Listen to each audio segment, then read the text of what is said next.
Hi there. In the previous video, we spoke about types of tests, namely achievement test, placement test, proficiency test, diagnostic test, formative and summative test, among many others. Today we will move to another aspect connected with test, selection and design. In this short presentation, we are going to see 5 main criteria that govern the selection and design of a reliable and objective test. Of course, as test designers, we are not free to do whatever crosses our minds. Without further ado, let's begin. As has been already mentioned, effective tests are governed by a set of criteria that every professional test designers abide by. The first one is known as reliability. The main idea that is at the core of reliability is consistency.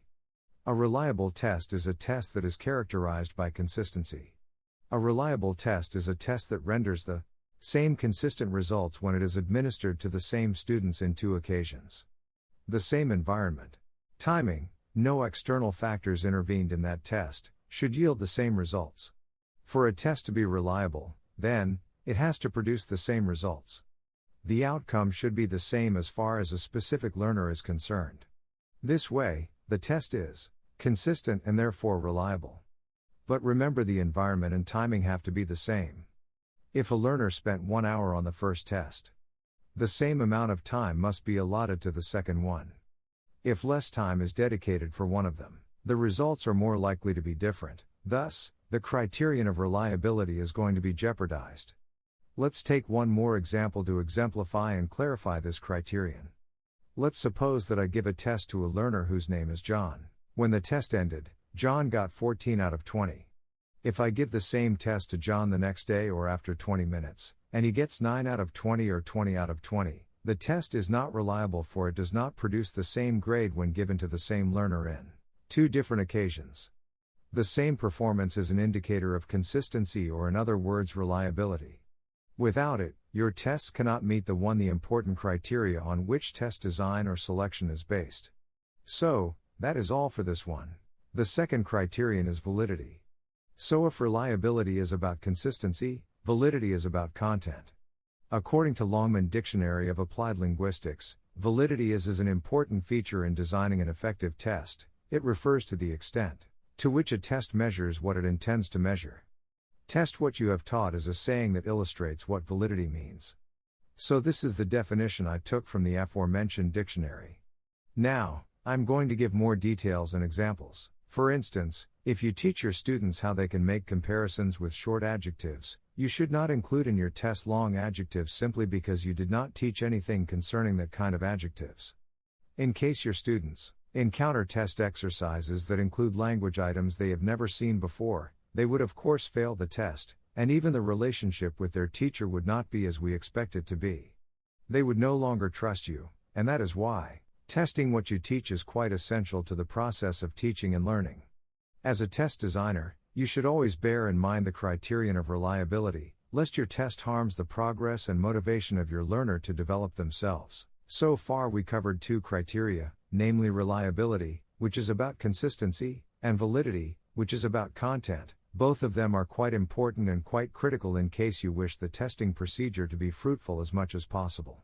The third criterion is termed authenticity. This criterion, I believe, is more relevant to language tests, and we are going to see why. Authenticity can be defined as the degree to which test materials and test conditions succeed in replicating those in the target situation. Assessments are authentic if they are realistic. So, what do we learn from this definition?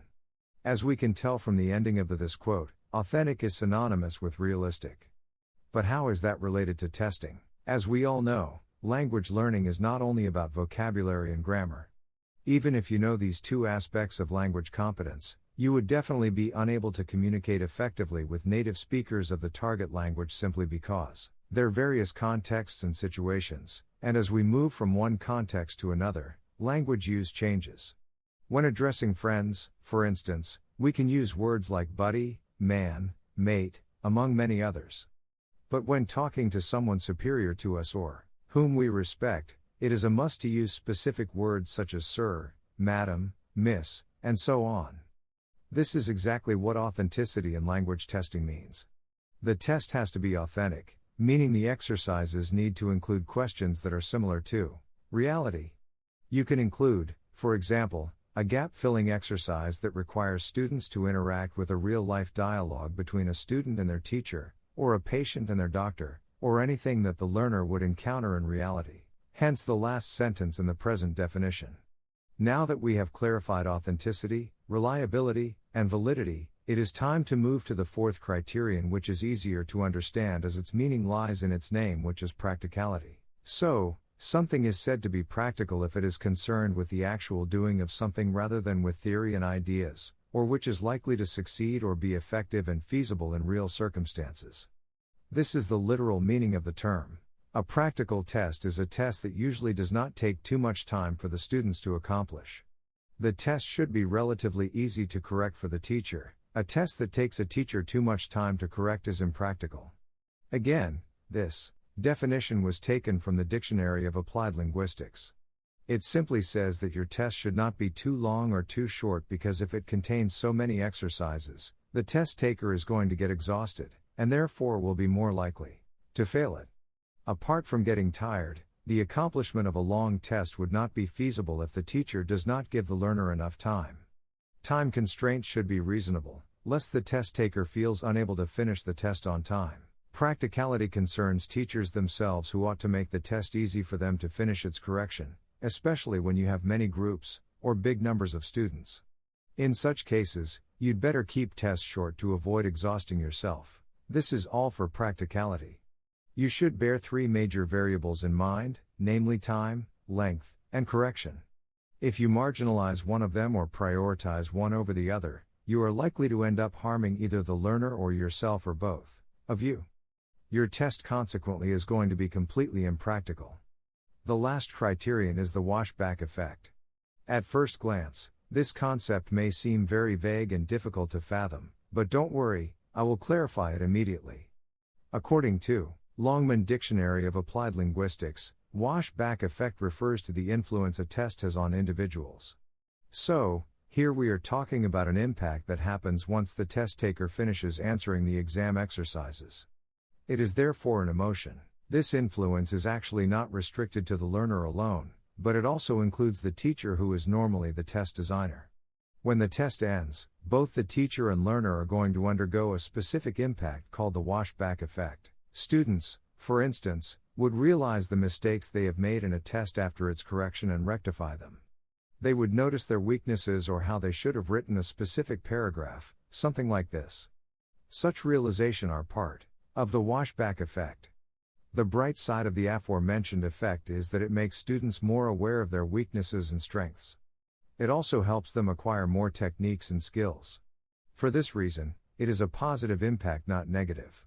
The same applies to teachers, who may as well work on improving or changing their pedagogical strategies. When teachers see that their students could not answer most of the exam questions, he or she would eventually start questioning their approach to teaching language. The teacher would alter his teaching techniques and methods to bring about a change in students' performance and scores on the next tests.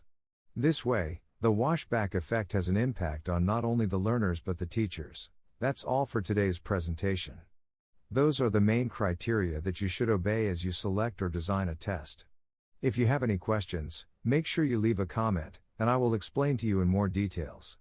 Have a good day, future teacher.